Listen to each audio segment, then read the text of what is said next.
तो last part में जेनो ने क्रोनो स्वॉर्ड का इस्तेमाल करके द क्रिएटर अबव ऑल को ख़त्म कर दिया था। अब उसके आगे, लेकिन उससे पहले तुम वीडियो को लाइक करो, और अगर तुम्हें ऐसी स्टोरी सुनना पसंद है तो चैनल को भी सब्सक्राइब कर देना, ताकि आगे आने वाली वीडियोस तुम्हें सबसे पहले मिल सके। खैर, जैसे ही जेनो उस क्रोनो स्वॉर्ड से द क्रिएटर अबव ऑल को मारता है, वो स्वॉर्ड भी टूट जाती है।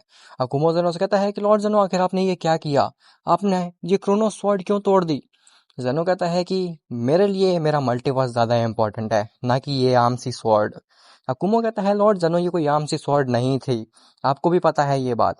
अब अगर आगे हमारे मल्टीवर्स में कोई खतरा आएगा तो फिर हम उससे कैसे डील करेंगे? हमारे पास तो अब क्रोनो स्वॉर्ड भी नहीं रही, जो कि बहुत स्ट्रांग मानी जाती है। जेनो कहता है, उसके बारे में मेरे को कुछ भी नहीं पता, मेरे को जो सही लगा मैंने वो कर दिया, और अपने मल्टीवर्स को बचाने के लिए। और हाँ, इस मल्टीवर्स का रूलर मैं हूँ, तुम नहीं। तो तुम जैसा कहोगे वैसा नहीं चलेगा, मेरे को जो सही लगा मैंने वो किया है। जिसके बाद जेनो और ग्रैंड प्रीस्ट पहुंचते हैं अपनी प्लेस पे, और अकुमो, गोकू, वजीटा, ब्रोली, ये भी तीनों भी पहुंचते हैं यूनिवर्स 7 में बीरस के प्लेनेट पे। खैर, वहीं दूसरी तरफ इटर्निटी कहता है, अभी तक तो जैसा मैंने प्लान किया था सब कुछ वैसा ही चल रहा है, क्यों फ्रीजा? फ्रीजा कहता है, जी माय लॉर्ड, आपने सही कहा, जैसा आपने प्लान किया था सब कुछ वैसा ही चल रहा है। लेकिन क्या मैं एक चीज जान सकता हूँ कि आखिर आपने मेरे लिए सेलेस्टियल्स और द क्रिएटर अबव ऑल को क्यों मरवा दिया? इटर्निटी कहता है, तुम उसके बारे में जल्द ही समझ जाओगे फ्रीजा। लेकिन रुको, अब तो बहुत देर हो ही चुकी है, तो मैं तुम्हें बता ही देता हूँ कि आखिर असलियत क्या है।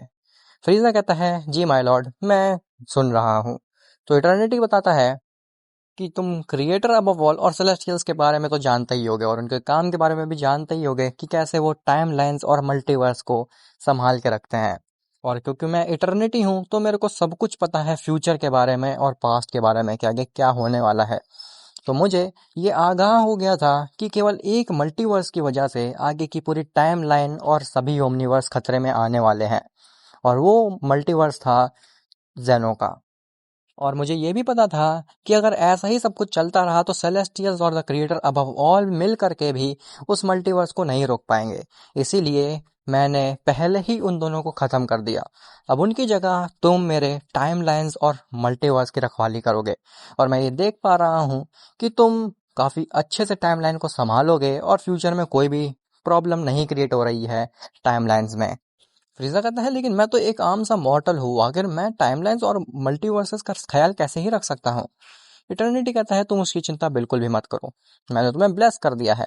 अब तुम इस पूरे एग्जिस्टेंस के सेकंड मोस्ट पावरफुल बीइंग हो। फ्रीजा कहता है, तो फिर फर्स्ट कौन है? इटर्निटी बताता है कि अकुमो। फ्रीजा कहता है, अकुमो? क्या बात कर रहे हैं? क्या अकुमो सच में इस एग्जिस्टेंस का सबसे स्ट्रॉन्गेस्ट बीइंग है? इटर्निटी कहता है, तुम ठीक समझे, और वो चाहता तो सेलेस्टियल्स और द क्रिएटर ऑफ ऑल को अकेले भी खत्म कर सकता था, लेकिन वो मेरे कहने पे ऐसा नहीं कर रहा है। अभी तक तो वो मेरे बताए हुए राह पे चल रहा है, और उसके काम से मैं बहुत ज़्यादा इम्प्रेस हूँ। अब मेरे को आगे देखना है कि वो अपने अंत को कैसे एग्जीक्यूट करता है। फ्रीजा हैरान हो जाता है और कहता है कि हमारे एग्जिस्टेंस का सबसे स्ट्रॉन्गेस्ट बीइंग जेनो के मल्टीवर्स में कब से रह रहा है। इटर्निटी कहता है, तुम ठीक समझे, ये सब अकुमो को पहले से ही पता था जो होने वाला है, और आगे जो होने वाला है वो है उसका मेन काम। फ्रीजा कहता है, क्या आप मुझे वो बता सकते हैं कि आखिर वो चीज़ क्या होने वाली है? इटर्निटी कहता है, वो बस तुम देखते जाओ, फिलहाल तुम जाओ और जा करके टाइम लाइन्स और मल्टीवर्सेस का ख्याल रखो। आगे की स्टोरी कंटिन्यू करने से पहले मैं तुम्हें एक चीज़ बताना चाहता हूँ, वो ये है कि मैं आने वाले समय में एक ऐसी चीज़ करने वाला हूँ जो कि ड्रैगन बॉल कम्युनिटी में एक नया रिवॉल्यूशन लाएगी।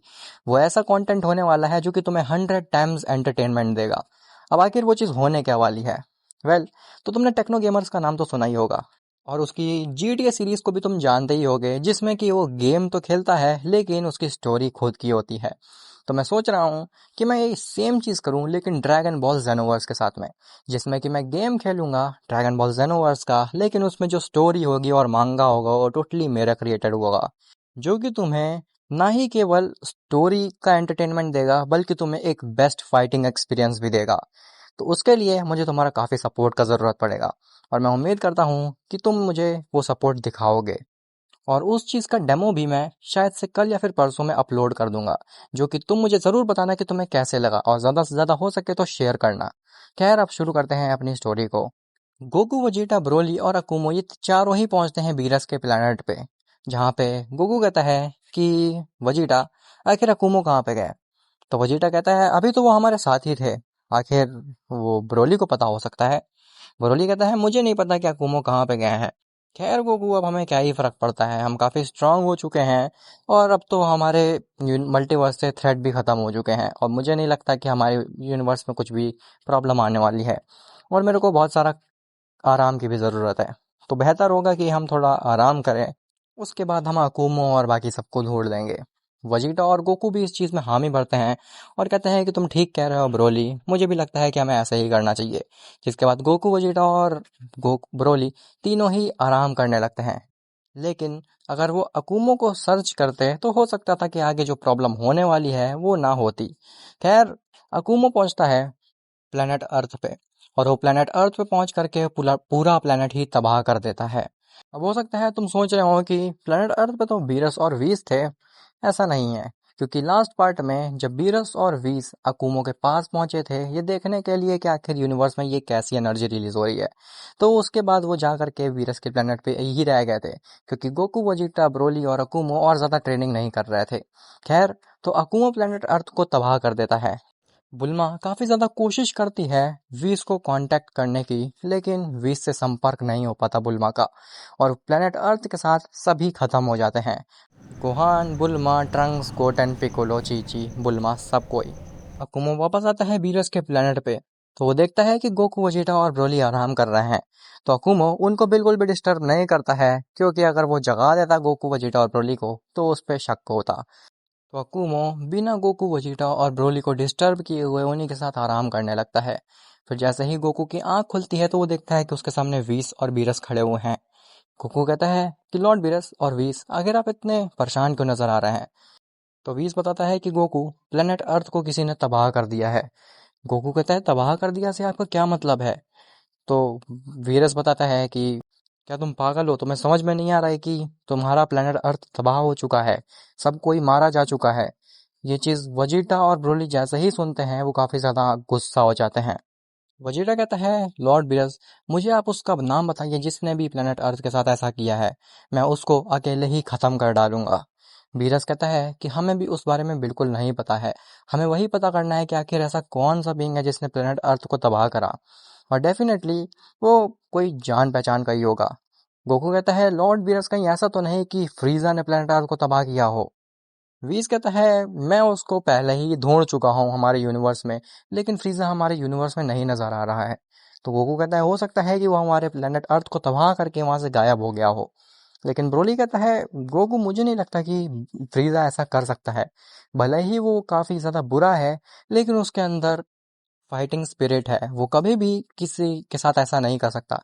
वो भले ही हमें मार डाले या फिर हमें खत्म कर दे, लेकिन वो हमारे फैमिली के साथ ऐसा नहीं कर सकता है।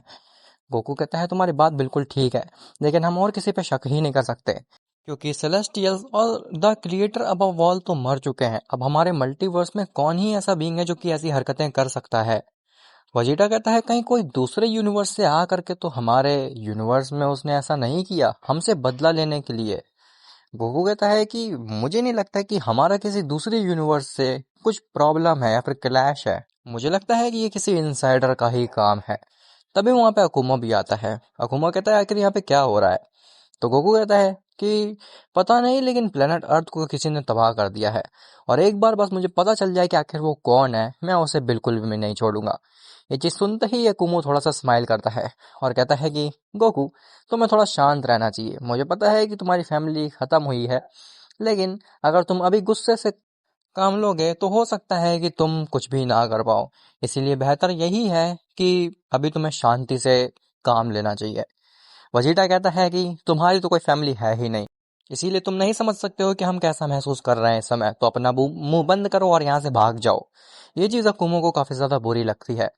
अकुमो कहता है अगर तुम लोग यही चाहते हो कि मैं यहाँ से चला जाऊं तो फिर ठीक है, मैं चला जाता हूँ इस यूनिवर्स से, इवन इस मल्टीवर्स से काफी दूर। इसके बाद अकुमो वहां से चला जाता है, और अकुमो यही चाहता था कि वो मल्टीवर्स से दूर चले जाए या फिर उन सबकी नजरों से दूर चले जाए, ताकि वो और भी ऐसे काम कर सके जो कि उसको इटर्निटी ने बताए थे, वो भी बिना किसी की नजरों में आए हुए। अब आखिर अकुमो चाहता क्या है और आखिर इटर्निटी ने अकुमो को क्या बताया है, ये सब तुम्हें पता चलेगा नेक्स्ट पार्ट में।